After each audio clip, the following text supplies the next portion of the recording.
Bismillahi walhamdulillahi wassalatu wassalamu ala rasulillah. Bismillahi ma sya'allahu kana ma lam yasha' wa lam yakun. Bismillahilladzi la yadurru ma'asmihi syai'un fil ardi wa la fis sama' wa huwas sami'ul alim. Subhanal malikil quddus Subuhun quddusur rabbuna wa rabbul malaikatu war ruh. Subhanaka la ilma lana illa ma 'allamtana innaka antal azizul hakim. Ta'assubu Quraisy ala Nabi sallallahu alaihi wasallam.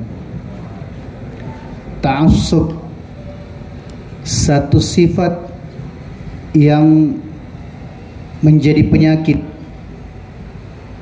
bahkan berusaha ingin dibahasakan dengan bahasa kita masih agak repot.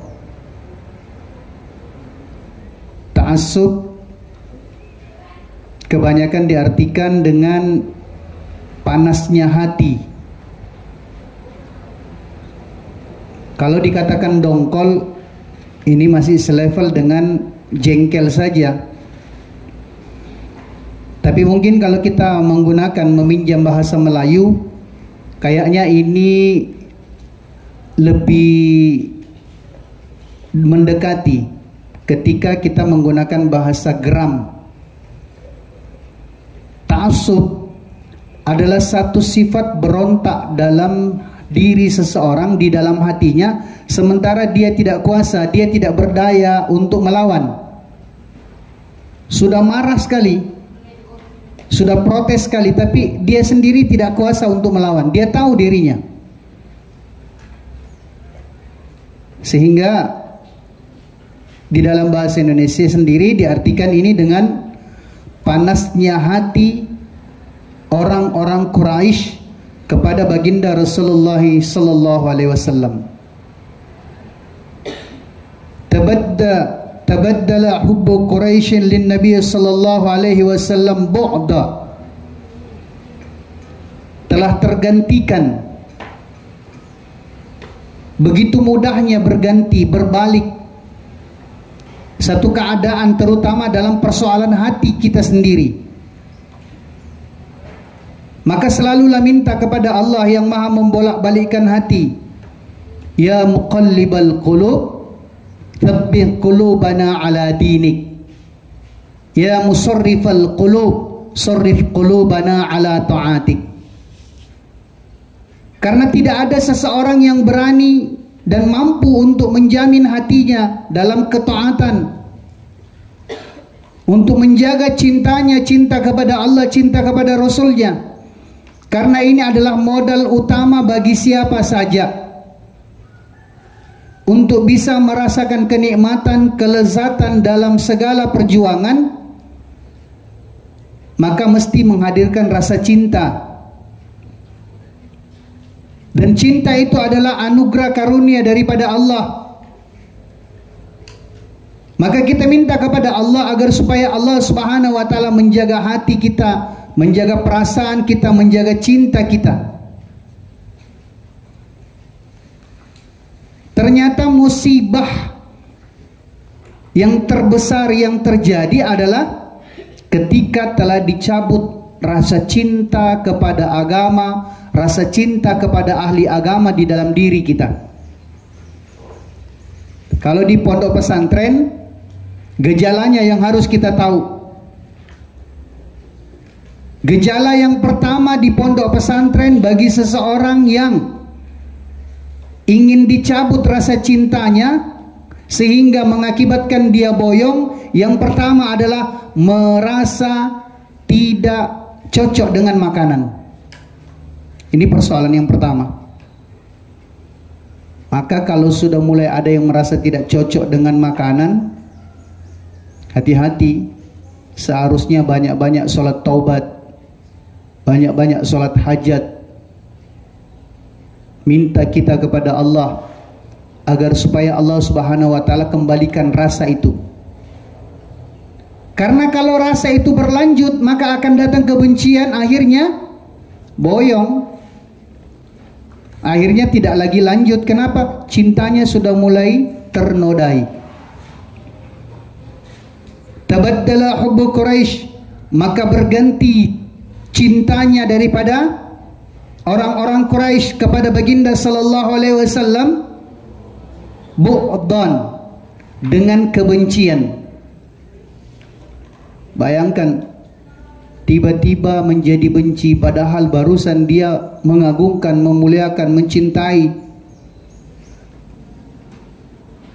Wa qurbuhum lahu bu'da, dan orang-orang yang mulai dekat dengan Rasul saat itu, begitu akrab dengannya, pun juga mulai menjauh. Ini indah sekali bahasa kitab ini. Antara bughda dengan bu'da. Bughda adalah kebencian, bu'da adalah menjauh. Sama saja sih sebenarnya. Cuma efek yang ditimbulkan dari satu keadaan yang berbeda. Yang satu karena cinta akhirnya menjadi benci. Yang satu karena dekat akhirnya menjadi jauh. Wasidquhu kadhiba, dan orang-orang yang mulai mendustakan padahal dulunya dia ini mengagungkan, mempercayai luar biasa. Wa amaluhu huzwa, dan perbuatan-perbuatan yang dilakukan pada saat itu menimbulkan ejekan, sehingga benar apa yang disampaikan oleh Sayyidina Ali karramallahu wajhah. Tidak perlu engkau menjelaskan dirimu kepada orang yang membencimu karena 1001 alasan yang engkau ungkapkan tetap saja akan mendatangkan kebencian, karena memang dasarnya sudah benci. Tidak perlu engkau ungkapkan tentang dirimu kepada orang yang sudah cinta kepadamu, karena 1001 alasan tidak ada gunanya, karena memang dia sudah cinta.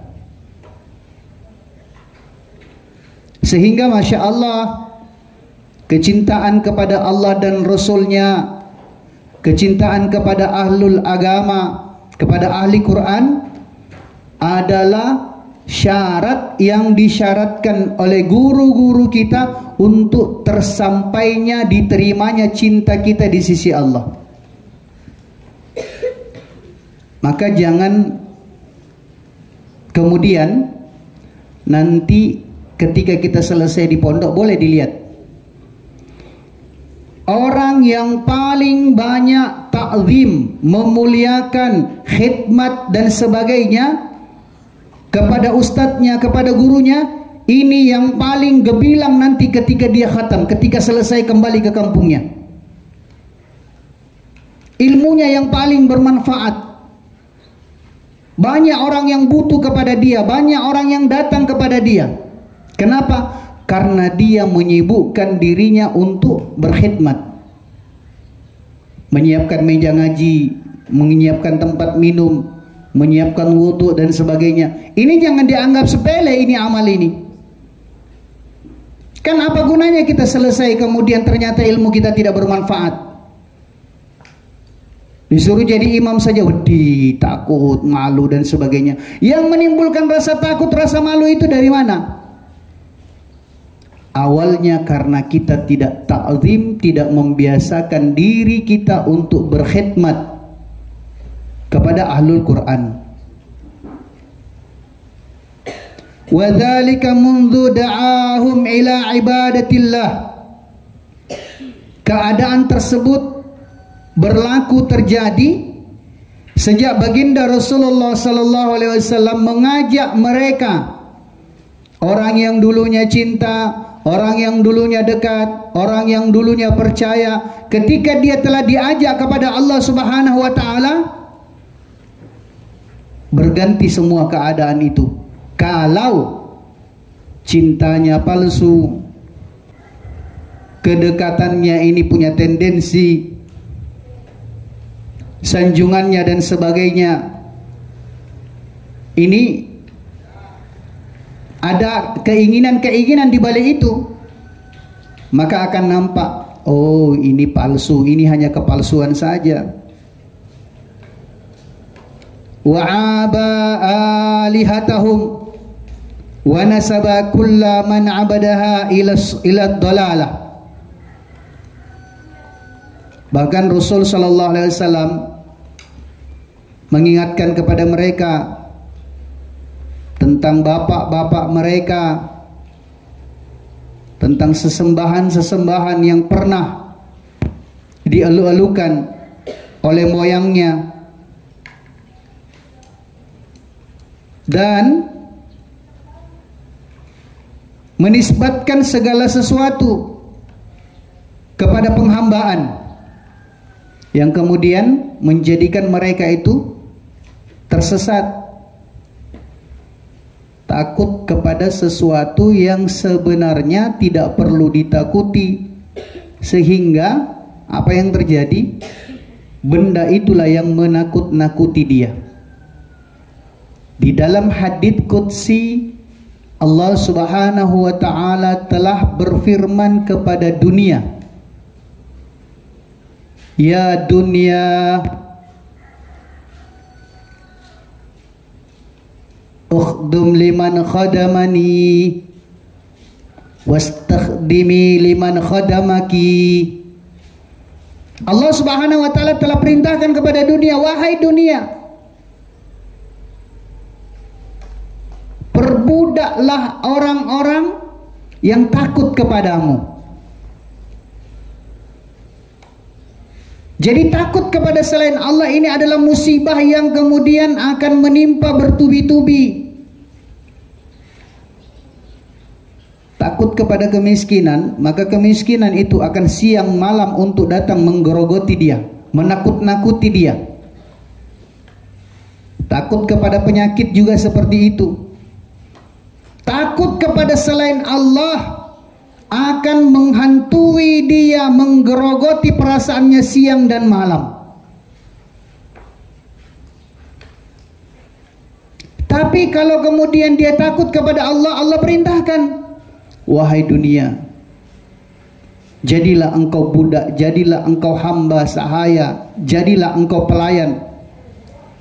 Bagi orang yang takut kepada Allah, maka sebenarnya dia ini mendapatkan kemuliaan. Seluruh apa yang ada di atas langit dan apa yang ada di bawah bumi diperintahkan oleh Allah untuk berkhidmat, melayani orang-orang yang menjaga hubungan hatinya, cintanya dengan Allah Subhanahu wa ta'ala. Betapa agung, betapa mulianya orang-orang yang menjaga hubungan hatinya dengan Allah. Walaqad saru ila ammihi wa talabu minhu am yamna'a Rasulullah sallallahu alaihi wasallam rasula an sabbi alihatihim wa tadlili abaihim.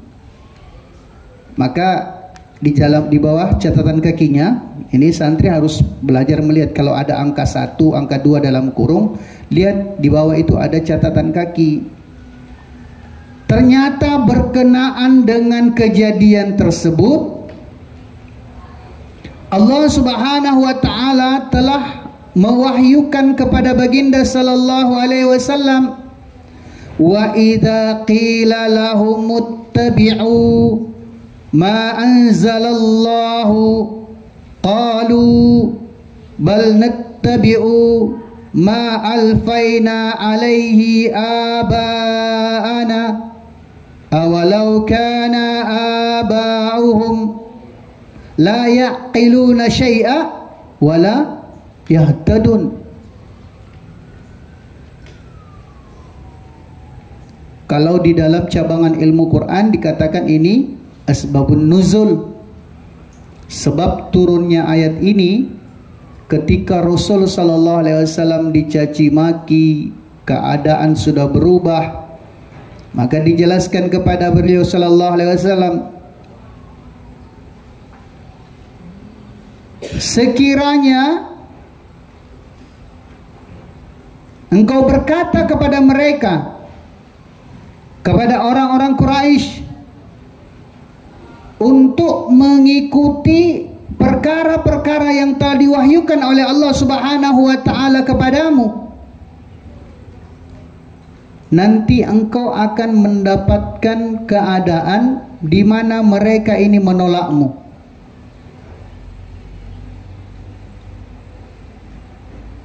Sehingga mereka punya alasan, bahkan sampai kepada alasan yang menjadikan mereka ini jauh daripada Rasul pun telah disampaikan oleh Allah kepada Rasul. Maka beliau sallallahu alaihi wasallam tidak kaget ketika orang suka berubah menjadi benci, ketika orang dekat berubah menjadi jauh.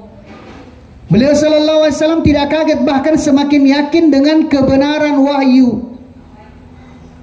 Wah, ini sudah dijelaskan dalam Al-Quran, sudah disampaikan oleh Jibril kepada saya, kepada Rasul. Nanti akan terjadi keadaan seperti ini, dan benar. Rasul sallallahu alaihi wasallam mendapatkan keadaan itu, sehingga beliau sallallahu alaihi wasallam semakin kuat di dalam akidahnya, semakin kuat di dalam keyakinannya. Yang kebalikan malah orang yang telah membuat firqah, orang yang telah membuat perpecahan, yang telah memisahkan diri dan sebagainya, mereka seolah-olah bangga. Padahal tidak sepatutnya mereka bangga, justru malah mereka takut. Karena beginilah caranya Allah untuk kemudian memisahkan antara kepalsuan dengan yang hakikat. Beginilah cara Allah untuk mengeliminasi orang-orang yang sebenarnya dia ini tidak murni cintanya. Jadi ada saja jalan, ada saja cara bagi Allah untuk menjadikan orang itu terpisah daripada orang yang setia kepada Allah dan Rasulnya. Sehingga Masya Allah, selalu saja kita doa kepada Allah. Biasakan doa ini. Kalau Rasul mengajarkan doa ini, beliau saja takut kepada Allah, kemudian kita tidak mau doa dengan doa yang sama, ini bahaya kita. Bahaya kita. Allahumma inna nas'aluka hubbak wa hubba man yuhibbuk wa amala yuballighna hubbak ya arhamar rahimin. Kalau sudah mulai agak jauh perasaannya, ada yang lain, ada faktor-faktor yang kemudian bisa menjadikan dia itu terhenti dari cita-cita yang agung, dari perjuangan yang mulia. Sudah mulai tidak suka makanan pondok. Mungkin kalau keluarga sudah mulai tidak suka masakan istri dan sebagainya. Maka banyak-banyak doa kepada Allah. Allahumma ya Allah, inna nas'aluka hubbak, sesungguhnya kami meminta cinta dari sisimu ya Allah. Kami meminta hakikat cinta dari sisimu ya Allah. Wa hubba man yuhibbuk, dan kami meminta untuk saling mencintai kepada orang-orang yang cinta kepadamu, untuk disatukan oleh Allah, untuk dijaga oleh Allah Subhanahu wa taala senantiasa. Jangan sampai malah kita tersingkirkan. Seperti ketika corona kemarin, Allahu Akbar. Ada saat-saat tertentu yang mana seharusnya kita bersedih sekali, takut kita. Sudah puluhan tahun kita menjaga salat fardu berjamaah di masjid. Tiba-tiba kemudian dibuat gerakan untuk menutup masjid. Kalau tidak ada orang yang doa kepada Allah Subhanahu wa taala dengan perasaan takut, ya Allah, kami takut jangan sampai Engkau jauhkan kami, Engkau singkirkan kami dari masjid. Sementara kematian itu semakin dekat. Takut kita. Apapun keadaannya, kita ini didatangkan rasa takut seperti itu. Ketika seseorang sudah datangkan rasa takut ini, maka insya Allah dia akan dibimbing, dituntun oleh Allah. Wa amala yuballighna hubbak. Sehingga amal-amal yang kami lakukan, ya Allah, akan menghantarkan kami untuk bisa semakin dekat denganmu. Jangan sampai amal yang menjadikan kita jauh daripada Allah. Karena ketika ada amal yang dilakukan yang kemudian menganggap dirinya itu lebih mulia, lebih terhormat, lebih dari segala-galanya, hati-hati. Kembali kami ingatkan, kunci keberhasilan di pondok pesantren itu adalah ketaatan, bukan kecerdasan. Ketaatan. Perjalanan kita masih panjang, masih jauh. Ketaatan itu kalau kita pegang, insya Allah akan menghantarkan kita sampai kepada derajat untuk Allah jadikan kita ulama, untuk dialimkan oleh Allah Subhanahu wa taala, menjadi orang-orang pilihan Allah.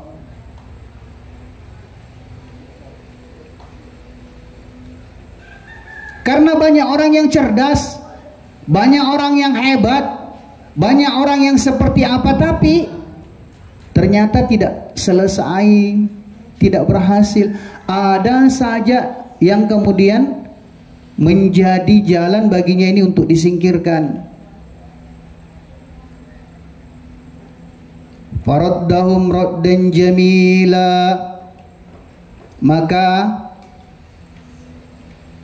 tadi orang Quraisy sudah merasa ta'assub.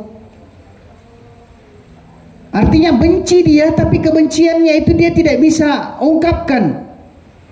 Dan Rasul ini bisa tahu, wah ini orang sudah mulai benci sama saya. Yang sudah mulai menjauh sudah nampak. Meskipun memang juga dia sendiri tidak membahasakan. Kembali lagi, ta'assub adalah perasaan yang jengkel, panasnya hati, tapi tidak berdaya untuk melakukan apa-apa. Maka mereka datang kepada pamannya Rasul. Mereka mengadu kepada Abu Thalib. Datang dia kepada Abu Thalib mengadu, beritahu. Makanya ini orang-orang yang mengadu dengan pengaduan yang salah ini pun juga jangan terlalu mudah kita terima pengaduannya. Akan lebih bagus memang kalau tabayyun, bahkan lebih baik dipertemukan langsung di depan kita. Ada yang merasa teraniaya, datang kemudian dia mengadu. Mendengarkan sepihak, ini juga runyam, malah menambah keruh. Mereka datang mengadu kepada Abu Thalib,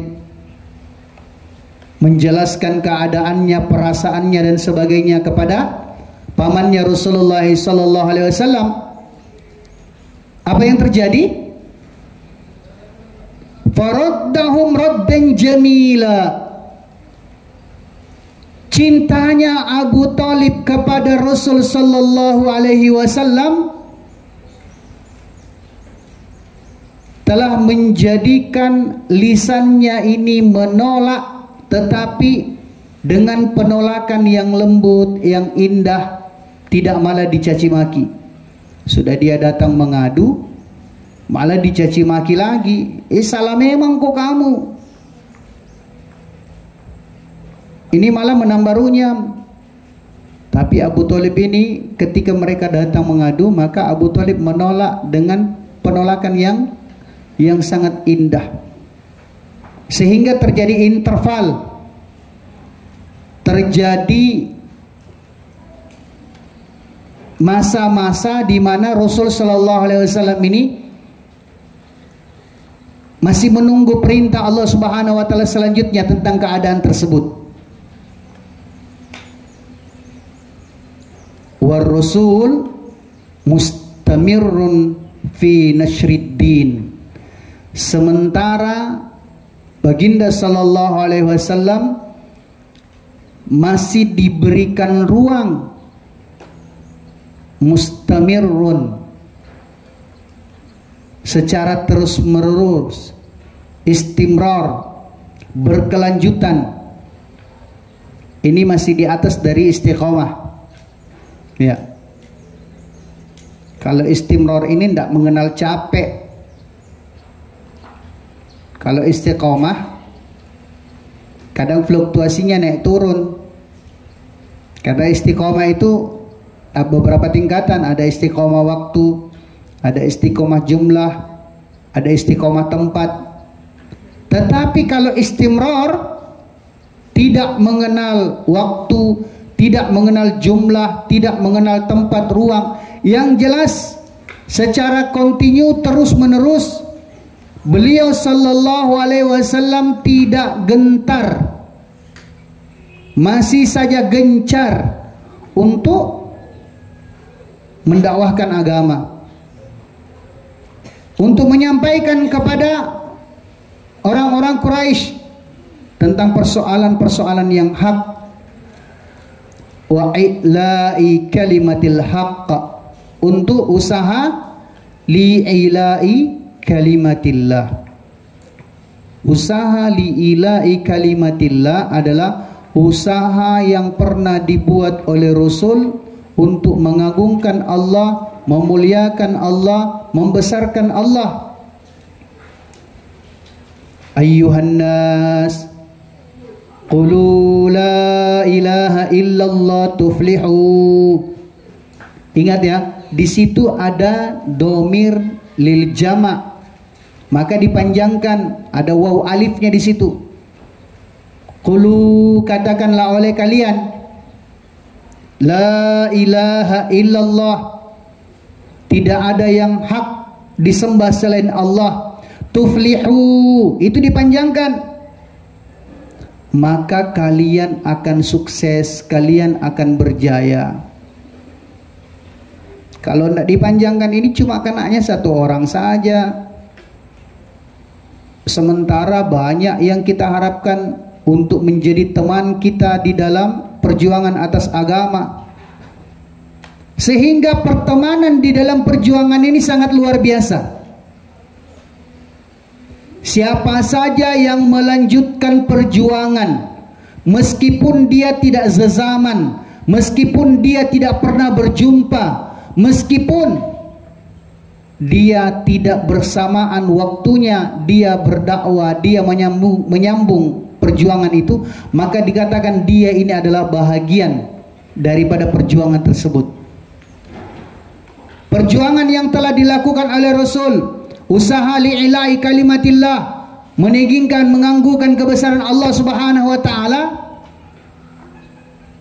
Kalau hari ini kita berdiri untuk melakukan hal yang sama, untuk kita buat usaha yang sama, maka insya Allah kita nantinya termasuk ke dalam golongan orang-orang yang berjuang bersama Baginda Sallallahu Alaihi Wasallam. Kenapa? Karena di akhirat nanti kan keadaannya begitu. Rahmatan lil alamin. Rahmat kenabiannya Baginda Sallallahu Alaihi Wasallam lil alamin ini bukan dikatakan seluruh alam ketika beliau masih hidup saja, tidak. Seluruh alam ini sejak dari alam arwah. Rahmat kenabian Baginda Sallallahu Alaihi Wasallam telah meliputi kita. Di alam rahim, rahmat Baginda Sallallahu Alaihi Wasallam pun juga telah menjadi sebab kita ini bisa dicukupkan semua keperluannya. di alam dunia menjadi pembuktian, menjadi darus syahadah, tempat pembuktian bahwasanya kita ini mau nantinya kelak menjadi bahagian orang-orang yang bersaksi dengan rahmat kenabian baginda sallallahu alaihi wasallam. Kapan itu? Ketika kita mau bersama-sama buat usaha li'ila'i kalimatillah, meninggikan, mengagungkan, membesarkan nama Allah Subhanahu wa taala. Bukan membesarkan nama kelompok, bukan mengibarkan bendera, bukan membuat firqah dan sebagainya, tidak. Karena ketika di akhirat nanti orang-orang yang telah divonis, yang telah diputuskan baginya untuk kemudian menjadi penghuni neraka, dia akan berkumpul dan membuat tuntutan. Dia menuntut kepada Allah untuk banding, untuk sidang di hadapan Rasul. Kurang lebihnya ahlun nar, ahli neraka, dia katakan mereka siap untuk menerima keputusan yang menimpa dirinya. Dan mereka sendiri percaya bahwasanya mereka meninggal dunia dengan sebab mereka mati tanpa kalimah. Mereka tidak taat dengan sebab tidak sampainya kalimah itu kepada dirinya, di rumahnya, di pintu rumahnya. Sementara mereka protes, mereka katakan padahal ada satu kalimah yang akan mampu menyelamatkan kami di dunia sampai di akhirat. Ada satu kalimah yang akan kemudian menjadikan hidup kami itu lebih baik. Tapi ternyata kalimah itu tidak sampai di rumah kami, sehingga ibu bapak kami meninggal dalam keadaan kafir, bahkan kami meninggal dalam keadaan ingkar. Mereka menuntut, maka saya menuntut karena ternyata ada nabi yang telah engkau jadikan sebagai rahmatan lil alamin, rahmat bagi seluruh sekalian alam, tetapi rahmatnya tidak sampai ke rumah kami. Nabi itu tidak pernah datang ke rumah kami untuk mengajak kami kepada Allah. Apa yang terjadi? Mereka sibuk menuntut. Maka Rasul sallallahu alaihi wasallam dipanggil. Tuntutan itu pun juga menjadikan beliau sallallahu alaihi wasallam tidak bisa mengelak. Tapi apa yang terjadi? Kita umat akhir zaman, orang belakangan ini, ketika mau melanjutkan cita-citanya Rasul, ketika mau memikul amanahnya Rasul dengan usaha li'ila'i kalimatillah, maka kita akan angkat tangan beritahu kepada Rasul, ya Rasulullah, kami telah mewakilimu, kami telah menjadi badal dengan niat yang sama, ya Rasul, kami telah mewakilimu. Kami telah mengetuk pintu rumahnya, kami telah datang untuk salam membujuk dia, kami telah doakan minta kepada Allah untuk mengetuk pintu hatinya. Ya Rasul,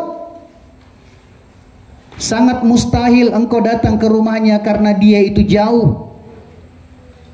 Sementara engkau ya Rasul tidak pernah keluar daripada Hijaz. Sangat mustahil ya Rasul engkau bisa datang untuk mengetuk pintu rumahnya, sementara dia ini orang generasi tahun 2000-an.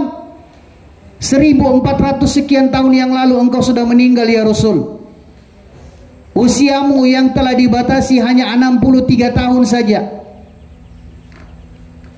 Sebenarnya membuka ruang bagi orang yang mau menuntut, tetapi memberi peluang bagi orang yang mau menjadi saksi. Jadi sekarang jujur saja tanya dalam diri kita. Setiap orang sebenarnya bisa jujur tanya dalam dirinya, apakah di akhirat nanti kita mau menjadi penuntut kepada Rasul, mau tuntut dia, ataukah kita mau menjadi pembela? Ya Rasul, kami berada di pihakmu, kami membelamu ya Rasul, kami telah mewakilkan kamu.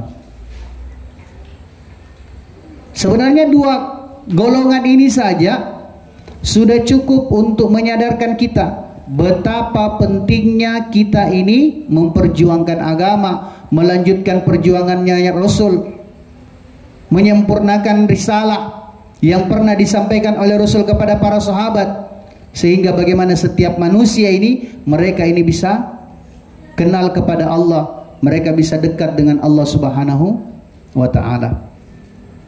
Wallahu a'lam bishawab. Al-haqqu min rabbik fala takunanna minal mumtarin. Kebenaran pasti dan hanyalah milik Allah. Subhanakallahumma wa bihamdika nashhadu an la ilaha illa anta nastaghfiruka wa natubu ilaik. Subhana rabbika rabbil izzati amma yasifun wa salamun alal mursalin walhamdulillahi rabbil alamin. Wassalamu alaikum warahmatullahi wabarakatuh.